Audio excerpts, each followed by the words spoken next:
దేశం మొత్తం మీదున్న best gold sellers, best designs ఇప్పుడు హైదరాబాద్ లో pan India jewel show. Don't miss it. నమస్తే, నేను Kavitha. Welcome to I dream news and నిజాలు. H1B వీసాలకి సంబంధించి ఫీజుని $15,000 నుంచి $1,00,000 పెంచిన తర్వాత అందరిలోనూ ఆందోళన మొదలైంది. అంతలోనే ఒక చిన్న రిలాక్సేషన్ని అనౌన్స్ చేసింది అమెరికా ప్రభుత్వం. L1, F1 వీసాల మీద ఉన్న వారికి పాత ఫీజు చెల్లిస్తే సరిపోతుంది అనేది. దెన్ వాట్ అబౌట్ మన దగ్గర నుంచి వెళ్దాం అనుకుంటున్న వాళ్ళకి పాతది కాకుండా కొత్త ఫీజునే వర్తింపచేస్తామని. యాక్చువల్గా ఈ కొత్త ఫీజు అనేది ఎంతకాలం ఉంటుంది? ఛాంబర్ ఆఫ్ కామర్స్ కోర్టు మెట్లెక్కింది. అక్కడి నుంచి తీర్పేమొస్తుంది? అమెరికా ఏమన్నా మళ్ళీ పాత ఫీజునే వసూలు చేయబోతోందా? ఏం జరగబోతోంది? మనతో పాటుగా ఉన్నారు సీనియర్ జర్నలిస్ట్ సురేష్ కొచ్చతిల్ గారు. సార్ నమస్తే. H1B వీసా అనగానే చాలా ఒక డాలర్ డ్రీమ్స్ కనిపిస్తాయి, మన ఫ్యూచర్ అంతా మన ఎదురుగా కనిపిస్తుంది. సడన్గా అన్ని షార్టర్ అయిపోయాయి. $15,000 కాదు, $1,00,000 చేసిన తర్వాత. బట్ ఈరోజు వచ్చినటువంటి చిన్న రిలాక్సేషన్ ఎవరికి ఇస్తున్నారు? క్లారిటీ అనేది కావాలి అంటే ఏం చెప్తారు సార్? ఫస్ట్ ఆఫ్ ఆల్ మనం H1B అనేది మనం అర్థం చేసుకోవాలి ఏంటనేది. H1B వీసా ఒక ఎంప్లాయ్మెంట్ వీసా లాగా చూసుకోవచ్చు మనం. అది ఎందుకు జార్జ్ బుష్ టైంలో తీసుకొచ్చారు, ప్రెసిడెంట్ బుష్ ఉన్నప్పుడు. బేసిక్లీ అమెరికాలో స్కిల్ సెట్స్ లేదు. అట్లాంటి స్కిల్ సెట్ లేనప్పుడు బయట నుంచి మనం తెచ్చుకోవాలని చెప్పి H1B వీసా పెట్టారు. సో ఆర్గ్యూ చేస్తున్నప్పుడు, పెటిషన్ ఇస్తున్నప్పుడు for applying for visa, we are arguing that this particular skill ఏదైనా ఉండొచ్చు. For example robotics, high end రోబోటిక్స్లో ఈ స్కిల్లో యూఎస్లో ఎవరు లేరు, విచ్ ఇస్ అబద్ధం. ఉంటారు కానీ కంపెనీలు ఏమంటారు, that guy is not good enough. ఎందుకంటే అక్కడ కూడా మంచి కాలేజీలు ఉన్నాయి కదా, మన వాళ్ళు అక్కడే చదువుకుంటారు కదా, అక్కడ MITs ఉన్నాయి, అన్నీ ఉన్నాయి. మరి మీరు అంటారు అక్కడ స్కిల్ లేదంటారు.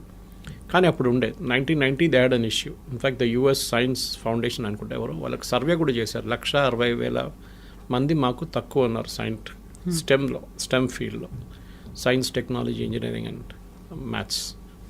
బయట నుంచి తీసుకురావాలి. That is how the H1B started. దీంట్లో మన తప్పు కూడా ఉంది. టెక్నికల్ ఏంటంటే వీఆర్ రీప్లేసింగ్ అన్ అమెరికన్ వర్కర్కి వచ్చే అదే జీతం మన ఎంప్లాయీకి ఇవ్వాలి. ఫర్ ఎగ్జాంపుల్ అమెరికన్ వర్కర్కి $120,000 ఒక సంవత్సరానికి ఇస్తుంది. కావాలి US mean is around $80,000 to $100,000. మీకు తెలిసింది యావరేజ్ వేజ్. 120,000 అని పెట్టుకుందాం. అంటే మీరు ఇక్కడి నుంచి మన దేశం నుంచి తీసుకెళ్ళే H1B వర్కర్ని you to pay the same amount, కానీ చేయరు. 50,000, 60,000తో పని నడిపించుకుంటారు. That is idea behind it. వాళ్ళకి కాస్ట్ తగ్గించాలి, స్కిల్ ఉండాలి ద సేమ్ టైం. ఇది కంటిన్యూ అయినే పోతున్నాయి. Actually it meant for a limited time, కానీ ఇది నాన్ ఎండింగ్గా వెళ్ళిపోయింది అనమాట.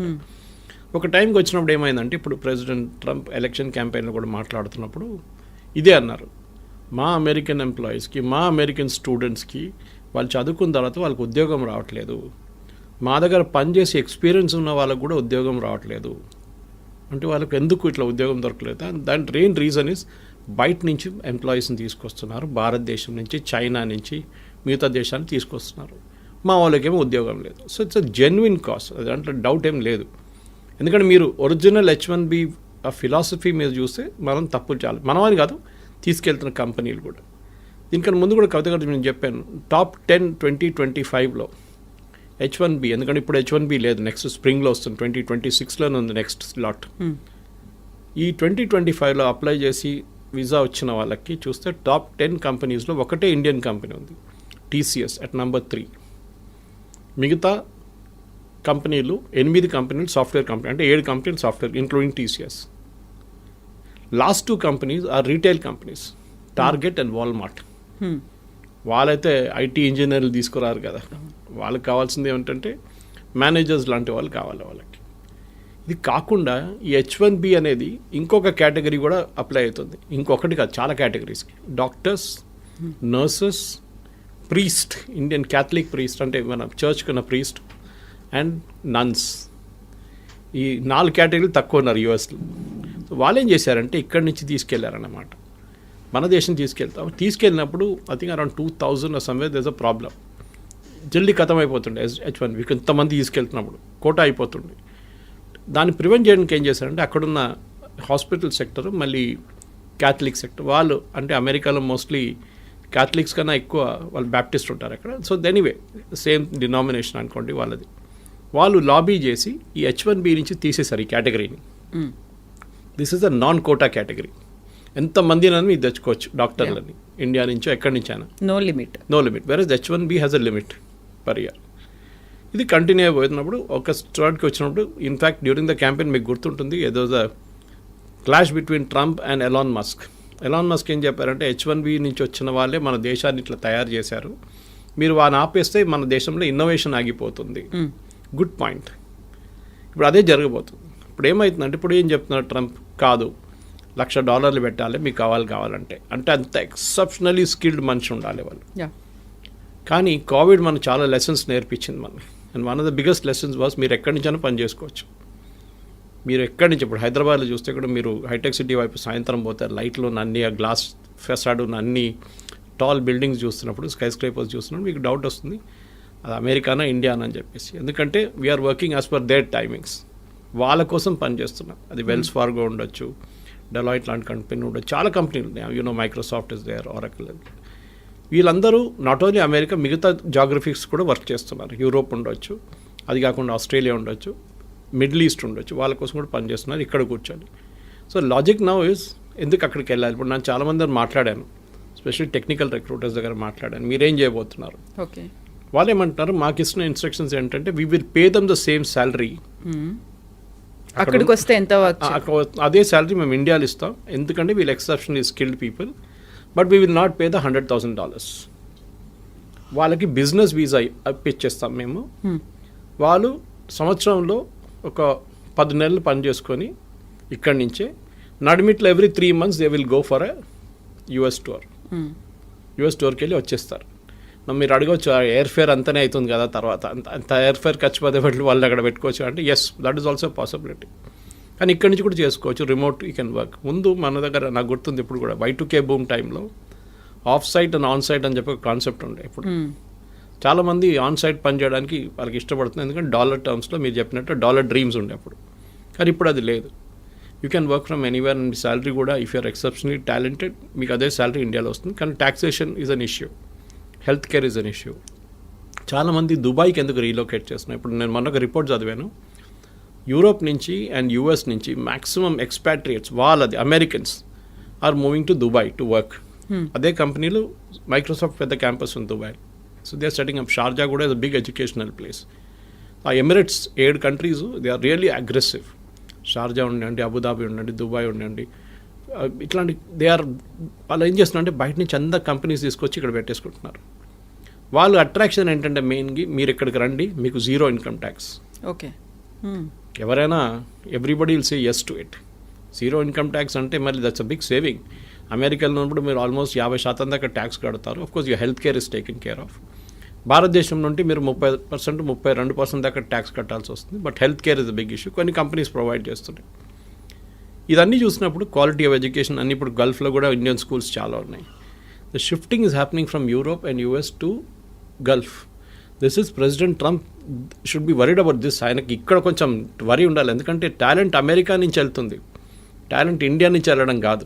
అమెరికా నుంచి, అమెరికాలో ఉన్న టాలెంట్, టాప్ నాచ్ టాలెంట్ అదే కంపెనీ కోసం గల్ఫ్లో వెళ్ళి పనిచేస్తున్నారు. ఇండియాని ఆర్మ్ ట్విస్ట్ చేస్తున్నట్ల ట్రంప్ని వాళ్ళని ఆర్మ్ ట్విస్ట్ చేయలేరు. రేపు యూఏఈకి చెప్పలేరు, మేము మీ మీద 50% టారిఫ్ పెట్టేస్తున్నాం, మీరందరూ మమ్మల్ని తీసుకెళ్ళిపోతున్నారు మా ఎంప్లాయీస్ని. So the shift is double అన్నమాట. ఇప్పుడు అమెరికా నుంచి చాలామంది ఏమంటున్నారు, మాకు ఇంత పెద్ద ట్యాక్సేషన్ అవాయిడ్ చేయండి, దుబాయ్కి వెళ్తాం, అక్కడ 10 సంవత్సరాలు 5 సంవత్సరాలు పనిచేస్తే మాకు enough savings will come back again. కానీ ఇప్పుడు కొత్తగా ఒకటి ఇవాళ పొద్దు నుంచి కనిపిస్తుంది ఈ న్యూస్, L1 అండ్ F1. వాళ్ళకి ఈ $100,000 పడదు, వాళ్ళకి they don't need to pay for it అన్నారు. We should understand difference between L1 and F1. L1 is a non immigrant visa, ఒక హై స్కిల్డ్ మేనేజర్స్, ఎగ్జిక్యూటివ్స్ని తీసుకెళ్ళడానికి వీసా. అంటే వాళ్ళు నాన్ ఇమిగ్రెంట్ వీసా, వాళ్ళు భారతదేశంలో ఉండొచ్చు, any country, and they are going to US to work there. వాళ్ళకి L1 issue చేస్తున్నారు. F1 అనేది అకాడమిక్ స్టూడెంట్స్ అన్నారు, వాళ్ళు ఆల్రెడీ చదువుకుంటున్నారు అక్కడ. ఈ 2 కేటగిరీస్ ఏం చేస్తారు, ఒకసారి వెళ్ళిన తర్వాత అక్కడ, స్పెషల్లీ మన వాళ్ళు ఇక్కడి నుంచి, they try and extend it to an H1B. అక్కడే ఉండాలని సెట్ వాళ్ళు ఫస్ట్ H1B తీసుకొని, దాని తర్వాత గ్రీన్ కార్డ్, దాని తర్వాత citizenship. So that transfer from L1 or F1 to H1B will not attract $100,000 అంటున్నారు. ఇప్పుడు అటార్నీస్ చెప్తున్న న్యూస్ ఇది, మన ఛానల్స్లో వస్తున్న, నేషనల్ ఛానల్స్లో వస్తున్న న్యూస్ అది చూపిస్తుంది. అది ఫైనల్ ఎక్కడ ఎండ్ అవుతుందో తెలియదు. దాని తర్వాత మీరు స్టార్టింగ్లోనే చెప్పారు అక్కడ కేసులు నడుస్తున్నాయి. US chamber of commerce case వేశారు అక్కడ, saying that this is unfair, మాకు టాలెంట్ కావాలి, మీరు టాలెంట్ అలౌ చేయకపోతే మేమేం చేయాలి, మళ్ళీ మేము ఇన్నోవేషన్ ఉండదు మా దగ్గర. ఇన్నోవేషన్ మిగతా కంట్రీస్కి వెళ్ళిపోతే ఆల్రెడీ చైనా తీసుకెళ్ళిపోయారు చాలా మటుకు ఇన్నోవేషన్, ఈ వీళ్ళని కూడా తీసుకెళ్తే ఎందుకు టాలెంట్ ఎందుకు అమెరికాకి రావాలంటున్నాం. నేను యాక్చువల్లీ లాస్ట్ వీక్ ఒక కపుల్తో మాట్లాడాను యూఎస్లో, Indian couple, settle there US citizens 20 సంవత్సరాల నుంచి. వాళ్ళు అంటున్నారు, సురేష్ గారు మీరు బిలీవ్ చేయరు, husband and wife, I won't take the name, but మాకు ఇద్దరికి ఉద్యోగం లేదు సురేష్, 6 నెలలు అయ్యాయి, ఎట్లా బిల్లు కట్టాలని కష్టపడుతున్నాం, పిల్లలు చదువుకుంటున్నారు, కాలేజ్కి వచ్చేసారు, ఇవి ఏం చేయాలని మాకు అర్థం కావట్లేదు, యుఎస్ సిటిజన్ అయిపోయాం మేము, కానీ మాకు ఉద్యోగం లేదు ఇక్కడ. అమెరికా ఇస్ గెటింగ్ H1B పక్కన పెట్టండి, America is getting stretched out completely. మొన్న కూడా ఒక అమెరికన్ సెనేటర్ అన్నారు, the problem is we are out priced in the market, completely out priced. ఇప్పుడు నేను చెప్పే ఎగ్జాంపుల్ మీకు చాలాసార్లు చెప్పాను, plumber cost more than the tap. ఇది ప్రాబ్లం అమెరికా. మీరు ఏ ఫోన్ ఇప్పుడు కూడా చూడండి, last month also iPhones maximum India నుంచి ఎక్స్పోర్ట్ చేసింది యూఎస్కి వితౌట్ టారిఫ్. ఐఫోన్ చాలా smart, Trump is not putting tariff on iPhones or any electronic goods. IT మీద లేదు, ఫార్మస్యూటికల్స్ మీద లేదు, అండ్ ఆన్ ఎలక్ట్రానిక్ గుడ్స్. ఫార్మస్యూటికల్స్లో మనకు తెలిసిందే generic, we are not talking of patent drugs, patent అంతా యూరోప్ నుంచి వస్తుంది, మన దగ్గర నుంచి వెళ్ళి జనరిక్ 95%, సో నాట్ ఇంపాక్టెడ్. ఇవాళ ఇంకో రిపోర్ట్ పొద్దున్న నేను చదివాను టెక్స్టైల్స్ గురించి, it was by an international public, I think it is McKinsey. వాళ్ళు ఏమంటున్నారు అంటే ఇండియన్స్ ఎంత మంచిగా అడ్జస్ట్ చేసుకున్నారంటే, Bangladesh got a cheaper cloth because వాళ్ళకి 15% వేశారు, భారతదేశానికి 50% వేశారు.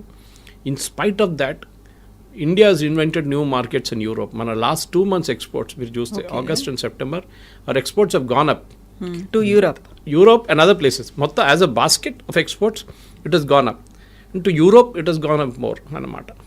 సో వీళ్ళేమంటారు, మా ఫాదర్ జనరేషన్ నుంచి, వన్ కంపెనీగా in Tiruppur talking about this, మా ఫాదర్ గ్రాండ్ ఫాదర్ జనరేషన్ నుంచి యూఎస్ అని చెప్పి అక్కడ టార్గెట్ కానివ్వండి, వీళ్ళ మిగతా రీటైల్ చైన్స్ వీళ్ళ దగ్గర నడుస్తుంటుంది, మేము ఎక్కడికి చూడలేదు మార్కెట్ బయట అని చెప్పేసి. Now we are looking at newer markets and the struggle is different. ఎందుకంటే వాళ్ళ క్వాలిటీ, వాళ్ళ దాంట్లో అడ్జస్ట్ చేయడం, వాళ్ళ దాంట్లో అడ్జస్ట్ అయిపోయారు వీళ్ళు. వాల్మార్ట్ కానీ టార్గెట్ కానీ మిగతా అన్ని చైన్స్ ఉన్నాయి కదా అక్కడ, they all got use to it. Now suddenly they adjusting to new market అన్నమాట. సో మన దగ్గర ఉన్న F1 ఇప్పుడు H1B అప్లై చేసే ఎంప్లాయీస్ కానివ్వండి, మోస్ట్ ఆఫ్ దట్ పిల్లలకి, ఇక్కడ అన్నిటికంటే డేంజరస్ ప్రాబ్లం ఎక్కడ వస్తుందంటే ఎడ్యుకేషన్ కోసం వెళ్ళే పిల్లల కోసం స్కాలర్షిప్ వచ్చి వీసా డినై చేసిన కేసులు ఉన్నాయి చాలా మటుకు.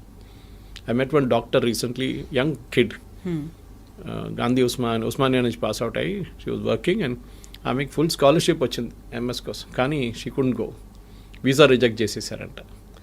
ఇక్కడ చెప్పాల్సింది ఏంటంటే మెయిన్గా వీసా ఎందుకు రిజెక్ట్ చేస్తున్నారు, ఒకటి నో రీజన్, ఏ రీజన్ కూడా చెప్పట్లేదు, వాళ్ళ రీజన్ ఇస్తున్నారు, that reason is very very ఆబ్స్క్యూర్. Second, me social media habits check చేస్తున్నారు వాళ్ళు, ఫుట్ ప్రింట్స్ ఏమున్నాయి డిజిటల్, మీరు డిలీట్ చేస్తే కూడా వాళ్ళు పట్టుకుంటారు. డిలీట్ చేయడం ఇంకా dangerous. If it is still there you can still argue, నేను అది కొంచెం ఎమోషనల్గా రాశాను అది ఇది అని చెప్పి. కానీ మీరు ఈ లెఫ్టిస్ట్ ఐడియాలజీస్, ఈ వోక్ కల్చర్, LGBT రైట్స్, దీని గురించి ఎక్కువ రాయడము, సపోర్ట్ చేయడం, హ్యూమన్ రైట్స్ గురించి, ఇమిగ్రేషన్ పాలసీ గురించి రాయకండి మీ సోషల్ మీడియా హ్యాండిల్స్లో. నాలాంటి వాళ్ళకి ప్రాబ్లం లేదు, I have no dream of going to US, but still యంగ్స్టర్స్కి ఇది ఉన్న చాలామందికి ఉన్నా, నాకు ఆ కల్చర్ కూడా లేదు, I'm more of a rightist than leftist. కానీ వాళ్ళు చాలా చాలా కేర్ఫుల్ ఉండాలి. ఇక్కడ ఉన్నప్పుడు పిచ్చోన్లాగా వెళ్ళి ఏదో స్పీచ్లు ఇవ్వడము, లేకుంటే రాయడము, దాంట్లో ఫోటోలు పెట్టడము, ప్రొటెస్ట్ చేయడం, it will impact your, unless you are not plan to go to US, it will definitely impact. So 3 లెవెల్లు చూడాలి కవిత గారు మీరు అడిగిన ప్రశ్నకి. ఒకటి L1 F1 మనం మాట్లాడుకున్నాం. Second H1B it self, what will be the next step legal and otherwise. Conversion from L1 F1 to H1B అది కూడా మనం చూసాం. 4వది ఏంటంటే డెఫినెట్గా what are the options for people who are not getting an H1B, which is basically staying back in India. 5వది ఇంకో ఇది కూడా చెప్తున్నారు, మెక్సికోలో, కెనడాలో వీళ్ళు కూర్చోబెడదాం, అక్కడ ఒక యూనిట్ స్టార్ట్ చేద్దాం. ఫర్ ఎగ్జాంపుల్ IT కంపెనీ వాళ్ళు మెక్సికోలో స్టార్ట్ చేస్తారు, it can be a Wipro or TCS or Infosys. అక్కడి నుంచి US ట్రావెల్ చేయడం చాలా దగ్గర. కెనడా నుంచి కూడా అంతే, కెనడా నుంచి can even drive down if you want. So మీరేం చేస్తారు, అక్కడ 3 నెలలకి మీరు వెళ్ళి USలో మీటింగ్ అటెండ్ చేసి వచ్చేస్తారు. You can be working from Mexico without attracting $100,000. So benefit అందరికీ ఉంది ఎక్సెప్ట్ ఫర్ యూఎస్కి పెద్ద లాస్ కాబోతుంది ఇప్పుడు కాదు, షార్ట్ టర్మ్ లాంగ్ టర్మ్లో వాళ్ళ ఎంప్లాయీస్కి ఉద్యోగం వస్తుంది, అది రాదు. ఎందుకంటే కంపెనీస్ అన్నీ ఏం చూస్తున్నారు కవిత గారు అంటే హౌ టు ప్రాఫిట్, మాకు ఎక్కువ లాభాలు కావాలి. ఎందుకంటే మా షేర్ హోల్డర్స్కి మేము ట్రంప్ చెప్పిన మాట వింటే మేము మొత్తం మునిగిపోతాం. We have to create our own kind of level of playing field అన్నమాట. దానికి ఎంత తక్కువ జీతం అని చెప్పకూడదు, ఎంత తక్కువ వాల్యూలో మనం ఎంప్లాయీస్ని తీసుకొస్తామో మా ప్రాఫిట్ అంత ఎక్కువ అవుతుంది. కానీ మ్యాన్ పవర్ కాస్ట్ చాలా contributes huge amount of money to the final bottom line. మీ టాప్ లైన్ గ్రో కావచ్చు కానీ బాటమ్ లైన్లోనే అల్టిమేట్లీ ప్రాఫిట్ వస్తుందా లేదా అని చూడాలన్నమాట. సో అక్కడ if an employee can be bought at a lesser cost, ఆయన ఇక్కడే పెట్టేసుకుని అమ్మాయిని అబ్బాయిని ఇక్కడే పెట్టేసుకుని పని చేయించుకుంటే we can save more money for the company. దానికోసం మనం మైక్రోసాఫ్ట్ మొన్న ఒక 2 నెలల ముందు ఫీనిక్స్ దాంట్లో near next to their campus they about 2 lakhs square feet on lease. ఎన్నో సంవత్సరాలు తీసుకున్నారు వాళ్ళు. 2 లక్షల స్క్వేర్ ఫీట్ అంటే చిన్నది కాదు. అంటే they have plans of expansion. అది కాకుండా గూగుల్ చూసాం మనం విశాఖపట్నంలో డేటా సెంటర్ సెటప్ చేశారు. Of course data centre doesn't generate huge amount of jobs, but still it's a big significant announcement. అట్లనే మనం చూస్తున్నాం చాలా మటుకు అమెరికా నుంచి భారతదేశంలో ఇప్పుడు చిప్స్ కూడా చూడండి, చిప్స్ తయారు చేస్తున్న కంపెనీలు కూడా except for Nvidia maybe others are all in India. చాలామంది మన second company started producing chips and started exporting from day for yesterday. ఇట్లాంటి చాలా నడుస్తున్నాయి. సో భారతదేశానికి ఆపర్చునిటీస్ ఉన్నాయి, ముందట్లా కాదు. And we need not be in US అని కోవిడ్ నేర్పించింది మనని. Work from anywhere, work from home or work from anywhere. ఆ కాన్సెప్ట్తోని ఇక్కడున్న స్టూడెంట్స్ కానీ ఇక్కడున్న ఎంప్లాయీస్ కానీ పాజిటివ్గా తీసుకొని ఉంటే బాగుంటుంది. తర్వాత సిచ్యువేషన్ మారచ్చు, court can give a decision. But Trump has an executive power. ఒక ప్రెసిడెంట్కి, యూఎస్ ప్రెసిడెంట్కి ఒక ఎగ్జిక్యూటివ్ పవర్ ఉంది. ఏ కోర్ట్ ఇచ్చినా కానీ, ఏ నిర్ణయం వచ్చినా కానీ US ప్రెసిడెంట్కి at the port where you enter US ఒక ఫీజు వేయడానికి అమెరికన్ ప్రెసిడెంట్కి అథారిటీ ఉంది. ఇదంతా పోతే కూడా ఆయన కొత్త ఫీజు వేస్తాడు. ఇప్పుడు ఈ 100,000 is the fees for entering US అని చెప్తారు. దాన్ని కోర్ట్ డినై చేయలేరు. ఎందుకంటే ఇప్పుడు ఇచ్చిన ఆర్డర్ని should have been pass by the American Congress. అదొక ఆర్గ్యూ చేయొచ్చు. బాటమ్ లైన్ ఏంటంటే we should now look for new markets. Europe చూడండి, యూరోప్లో ఎడ్యుకేషన్ బాగుంటుంది, ఎంప్లాయ్మెంట్ కూడా బాగుంది, and they are more study అక్కడున్న పొలిటీషియన్స్. ట్రంప్ లాగా ఒకరోజు పిల్లి నల్లది, నెక్స్ట్ డే పిల్లి తెల్లదని చెప్పే కాదు పరిస్థితి. It doesn't change that way అన్నమాట.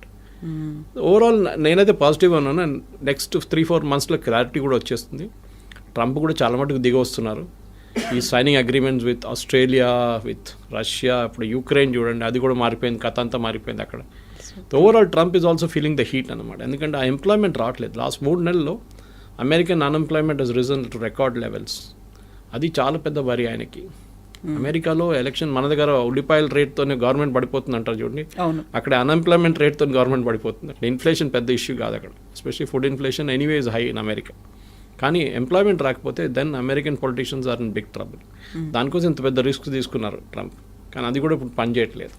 ఇప్పుడు అందరూ ఇండస్ట్రియలిస్టులు, ఆంటర్ప్రెన్యూర్స్ ఉండేటువంటి అమెరికన్ ఛాంబర్ ఆఫ్ కామర్స్ ఎందుకని కోర్టు దాకా వెళ్ళింది? H-1B వీసాల గురించే.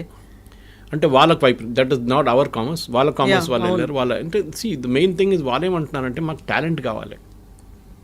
అమెరికాలో ఇంత మటుకు ప్రోడక్ట్స్ సర్వీస్ తయారు చేసిందంటే బికాజ్ లాట్ కంట్రిబ్యూషన్ ఇండియన్స్ ఉంది, చైనీస్ కూడా ఉంది, ఇండియన్. కానీ చైనీస్ ఒకటి ఉంది, వాళ్ళు నేర్చుకొని వాళ్ళు రిటర్న్ వెళ్ళిపోతారు వాళ్ళ కంట్రీకి. క్వైట్ ఆఫెన్ స్పైయింగ్ చేస్తారని చెప్తారు Americans, which might be possible. Chinese copy కొట్టడంలో experts. వాళ్ళకి ఒక ప్రోడక్ట్ ఇచ్చి మీరు ఈ ఫోన్ ఉంది ఇట్లా తయారు చేయండి అంటే వాడు తయారు చేసిస్తాడు మీకు. మళ్ళీ they are experts in that business. అట్లనే ఎనీ ఫైటర్ ఎయిర్క్రాఫ్ట్ కానివ్వండి, మీరు చిప్ ఇచ్చేస్తే వాళ్ళు చేసుకుంటారు. ఇప్పుడు చూడండి నివిడియా చిప్స్ అక్కడ export చేయనట్లేదు. Yesterday నివిడియా chairman gave a statement saying that మాకు చైనీస్ సేల్స్ పడిపోయి 0కి వచ్చేసింది. It will impact hour bottom line, మా ప్రాఫిట్స్ ఇంపాక్ట్ అవుతుంది డెఫినెట్గా. మాకు సేల్స్ లేదు చైనాలో, ఎందుకంటే బ్యాన్ చేసి పడేశారు ట్రంప్. అక్కడికి అమ్మితే వాళ్ళు తయారు చేసుకుంటారు పెద్ద పెద్ద ప్రోడక్ట్లు, మీరు అమ్మకూడదని చెప్పి బ్యాన్ పెట్టారు. ఇది అంతా బ్యాక్ఫైర్ అవుతుంది.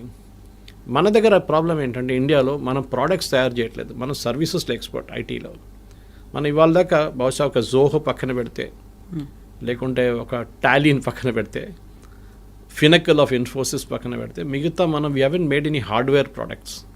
ఒక బడ్స్ కానివ్వండి, మిగతా ఏదైనా కానివ్వండి, ఐపాడ్ అండ్ ఐప్యాడ్ లాంటి products we are not done it. మన వైపు నుంచి అదే ఎంకరేజ్ చేయాలి. That is other day also Ashwini Vaishnaw గారు మాట్లాడుతూ పోయిన వారమే చెప్పే ఈ మాట. We should have more youngsters developing products, not services. మనకు కావాల్సింది అది. ఇప్పుడు మనం ఎంత మటుకు డ్రోన్ తయారు చేస్తున్నామో, అది చేస్తున్నాం, ఇది చేస్తున్నాం, యంగ్స్టర్స్ అదే కేటగిరీ మ్యానుఫ్యాక్చరింగ్లో రావాల్సి వస్తుంది. కానీ మన ప్రాబ్లం ఏంటంటే మన ఒక లాస్ట్ 20-30 ఇయర్స్లో especially between 1960s and 1990s 30-year పీరియడ్లో మనం మ్యానుఫ్యాక్చరింగ్ చైనా చాలా ముందుకు వెళ్ళిపోయింది. మనం ఎక్కడికో ఉండిపోయి even till 1990 China was almost equal to కానీ మనం ఓపెన్ అప్ చేయలేదు మన ఎకానమీని. మ్యానుఫ్యాక్చరింగ్ అనేది ఒక మనం పబ్లిక్ సెక్టర్కి ఇచ్చేసాం. They failed miserably. మనం చూస్తున్నాం కదా, హెచ్ఏఎల్ డెలివరీ, తేజస్ కానివ్వండి, మిగతా అన్ని బ్యాక్ డేటెడ్ అయిపోయినాము. చాలా ఇయర్స్గా పెండింగ్ పడి ఉన్నాయి ప్రాజెక్ట్స్ అంతా. ఈవెన్ ఎయిర్ చీఫ్ మాస్టర్ చెప్పారు ఆ రోజు that we are not getting our aircraft in time from HAL, why should you give them contract. ఈ ప్రాబ్లం ఇప్పుడు చూస్తున్న కొత్త డిఫెన్స్ సెక్టర్ కూడా మ్యానుఫ్యాక్చరింగ్ తిరిగి వస్తుంది భారత్. చాలా మటుకు టాటాస్ కానివ్వండి, కళ్యాణి గ్రూప్ కానివ్వండి, మిగతా మహీంద్రాస్ కానివ్వండి, వీళ్ళందరూ ఇప్పుడు డిఫెన్స్ సెక్టర్లో దిగారు. It's a big employment potential భారతదేశానికి. బహుశా అక్కడి నుంచి కొన్ని ప్రోడక్ట్స్ రావచ్చు బయట. మన దగ్గర తయారు చేసిన ఆకాశ్ మిసైల్స్ కానివ్వండి, మిగతా డ్రోన్స్ మన దగ్గర యంగ్స్టర్స్ తయారు చేస్తున్నారు. అట్లాంటి ప్రోడక్ట్స్ వస్తుంది బయట. కానీ మన దగ్గర ఐటీ ప్రోడక్ట్స్ ఇప్పుడు దాకా రాలేదు. That's a big regret. ఫార్మాలో we are champions. Copy కొట్టడంలో మన నెంబర్ 1. ఫార్మాలో ఏం చెప్పినా కానీ అమెరికాలో ఉన్న ఆఫ్ పేటెంట్ డ్రగ్ బొంగనే మన దగ్గర ఇక్కడ తయారైపోతుందని ప్రాసెస్ మార్చేసి చేస్తారు. But IT is a big ఎందుకంటే మీకు ఇంకా ముందుకు వెళ్తూ ఈ డిఫరెన్షియేటర్ పోతుంది మొత్తం. You can tomorrow Europe can say or even Dubai. నేను ఇప్పుడు ఇంకా ముందు చెప్పింది చూడండి, దుబాయ్ పిలిపించుకుంటారు వీళ్ళందరినీ, మా దగ్గర ఉండండి అని చెప్పేసి. సో అది at the end of the day today's youngsters at least before 35-40 వాళ్ళకి ఒక ఏం ఉంది లైఫ్లో, ఇంత సంపాదించాలి, ఇంత డబ్బులు అన్నీ. మా ఫాదర్ మదర్ మా జనరేషన్ లాగా కాదు కదా వాళ్ళంతా, మన జనరేషన్ లాగా కాదు వాళ్ళు. They are very fixed notions on this. వాళ్ళకి వాళ్ళ లైఫ్ స్టైల్ కానివ్వండి, వాళ్ళ ఎర్నింగ్ కెపాసిటీ. సో యుఎస్ డ్రీమ్ని నెగటివ్గా చూడకుండా you look at it very positively that there is light at the end of the rainbow అంటారు చూడండి. చాలా మటుకు ఆపర్చునిటీస్ ఉంది, దానికి యూఎస్కి వెళ్ళక్కర్లేదు. సార్ మీ క్వాలిటీ ఆఫ్ లైఫ్ ఇంప్రూవ్ చేయాలి, నేను ఇంకా బాగా మంచి అట్మాస్ఫియర్, ఇక్కడున్న ట్రాఫిక్ జామ్ కానీ ఇక్కడున్న పొల్యూషన్ నాకు నచ్చదు, నాకు కొంచెం క్వాలిటీ లైఫ్ కావాలంటే yes you can go to Europe definite. కానీ settling down I'm not really sure. కానీ ఎందుకంటే ఇప్పుడు యూకే కూడా అంటున్నారు మేము వీసా నామ్స్ స్ట్రిక్ట్ చేస్తున్నాం అది అని చెప్పి. జర్మనీ కూడా they pretty strict about it. మీరు వెళ్ళి ఉండొచ్చు. కానీ ఒక అమెరికన్ డ్రీమ్ అయిపోయిందంటే ముందు మా దగ్గర కేరళలో దుబాయ్కి వెళ్తుండే చాలామంది. I'm talking of 70s and 80s first construction boom టైంలో చాలా తక్కువ జీతంకి వెళ్తుండే. కానీ ఆడొచ్చి చేసే డ్రామా చూస్తే ఏదో అక్కడ మొత్తం రోడ్ మీద అంతా బంగారం పడి ఉంది, బకెట్లు తీసుకెళ్ళి మనం తీసుకురావచ్చు, ఆ లెవెల్కి తీసుకొచ్చారనమాట థాట్ ప్రాసెస్ని.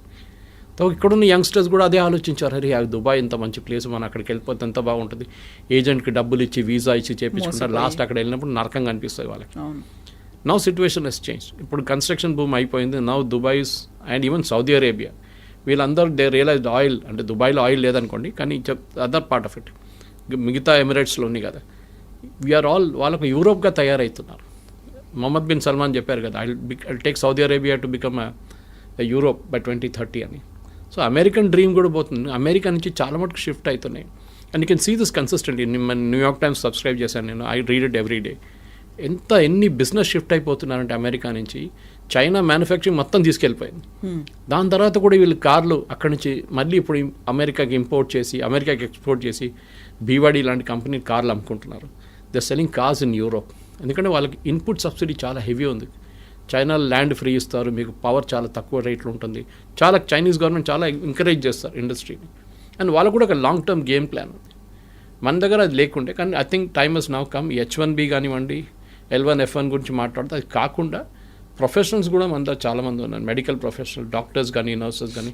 కేరళ నుంచి nurses are heavy demand in US, యూరోప్లో కూడా అంతే. So they are all travelling they. నేను చెప్పాను చూడండి, ప్రీస్ట్ అక్కడ చర్చ్లో ప్రీస్ట్ లేరు, ఇక్కడి నుంచి తీసుకెళ్తున్నారు మన దగ్గర నుంచి. నన్స్ని తీసుకెళ్తున్నారు ఇక్కడి నుంచి. గుడ్ థింగ్, ఎక్స్పోర్ట్ చేయండి, మన మ్యాన్ పవర్ని ఎక్స్పోర్ట్ చేయాల్సింది. కానీ ఐటీ అని చెప్పి ఒక పిచ్చి పట్టేసి మనకు లాస్ట్ 10-15 ఇయర్స్లో వన్ వే నేను చూస్తే అది గుడ్, ఒక టెంపర్ డౌన్ అవుతుంది. మిగతా రాష్ట్రాలకు ఉన్న ఆప్షన్స్ వాళ్ళు చూసుకుంటారు.